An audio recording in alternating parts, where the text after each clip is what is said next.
Now I'm gonna try to successfully have an interview with a very good friend of mine. Go ahead, let me hear you talk. Let me hear you holler. Check it out. Check it out. Check it There out. you go. There you go. That's what I'm talking about. I want to introduce to the show my friend and now your friend, Mr. King Johnny T. Yeah. What's up, LA? How you guys feeling today?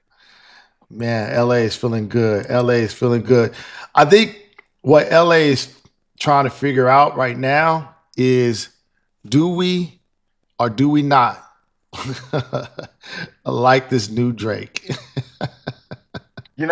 Look, I didn't want to listen to it. I'm not even gonna lie, but I mean, I Oh, never, we going straight to it, huh? I really didn't want to listen to it. I knew we were gonna talk about it today, uh, so they got he got some extra streams just off of the strength of that.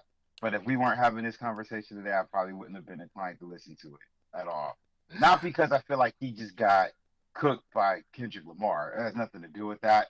I've Right. just I've I've just never been one to want to listen to a full album from Drake. It's just too I mean, much. not even rapping Drake, because you Like, are a I, lyricist.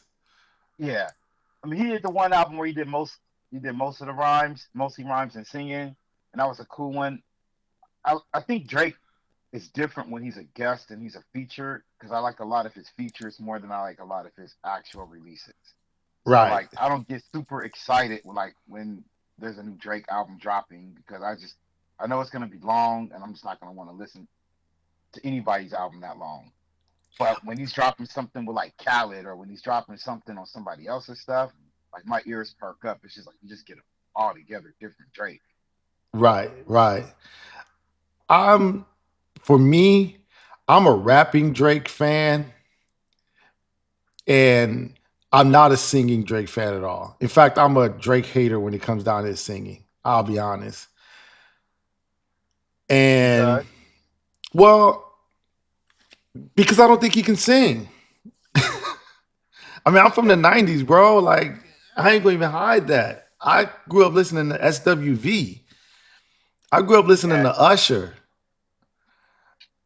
that group called Jodeci. Jodeci. You know what I'm Ever saying? heard of them? I mean, when Chris Brown came around, I know he's canceled, but when Chris Brown came around, he was supposed to be the next Michael Jackson. That was the word. That's what Sony was teaching us. That's what Right. Jive was on. Yeah, And so it was like, how we go? Like, come on, we canceled Chris Brown to get Drake. it doesn't feel like a fair trade to me. Yeah, Right. You know? And I mean, I know a lot of my listeners is probably not old enough to remember it, but there was this guy named R. Kelly. mm, We're not allowed to. yeah. I heard. I think I might have heard of that R. Kelly guy at some point. Yeah, So I just kind of put Drake. Drake to me is a really great, famous karaoke singer. yeah. Like he's got the best karaoke songs ever.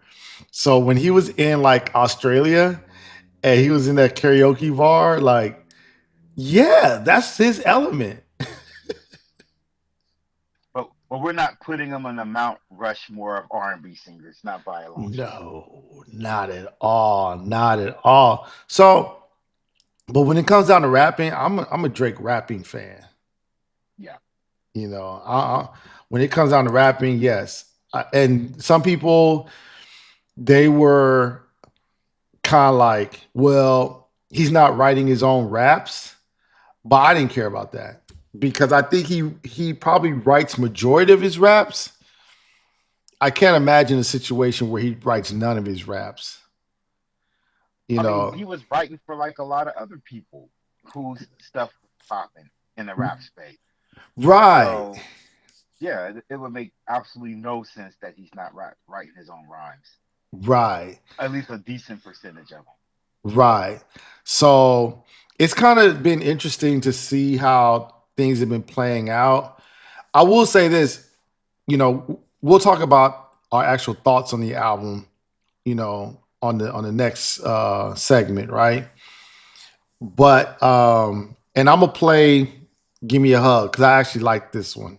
Okay, because I'm, when we finish talking in this segment, I'm gonna play Give Me a Hug for all those who's like wondering. Yeah, I'm gonna play some Drake. I've been playing Drake all morning, so the people who came in knew I'm gonna continue to play Drake. Um, but I'm gonna play like my favorite one, which is Give Me a Hug. Ironically, he's rapping on this one.